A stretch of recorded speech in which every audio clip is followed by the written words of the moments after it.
கிளைமேட்டுக்கு அது வரவும் செய்யாது. ஸோ நாமக்கல் அந்த பக்கம் போகிறவங்க வந்து வரவும் மாட்டாங்க. எங்கிட்ட அது வந்து புளிசாறு கட்டுறதுனால அதை இதை கொண்டு போய் கொடுத்தாலும் வாங்க மாட்டேங்கிறாங்க. இது வாங்க மாட்டாங்க. வீடாக போட்டு தான் ஆகும். இது நம்ம வீட்டுக்கு யூஸ் பண்ணிக்கலாம். ஆமாம், சைஸே சைஸே அது வேற சிட்டு சொரக்கா சிட்டுன்னா சின்ன பொருள்.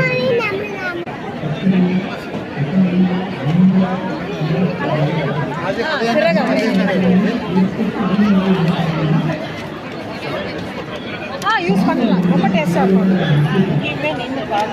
எல்லா அவரைக்காயோட அந்த அவரைக்காய் இதுவும் நம்மட்ட அவரைக்காய் ரொம்ப டேஸ்டாக இருக்கும். யூஸ் பண்ணுறாங்க. இதெல்லாம் ரொம்ப எல்லாம் பர்பிள் ஒன்று வேற இது வேறங்களா? ரெண்டு சேர்ந்து ரெண்டு ஒண்ணுதான். வெயில் கிடைக்கிற இடத்துல இப்படி ரெண்டு இருக்காங்க. சவுப்பாயிருது. இல்லை ரொம்ப பெரிய கொடியெல்லாம் சேல்ஸ் கிடையாது அப்படின்னு ஒரு சில இல்ல அந்த தண்டு பகுதி சவுப்பாவே இருக்கும் அப்படிங்கிறாங்க. வெயில் பட சவுப்பாயிருது இல்லைன்னா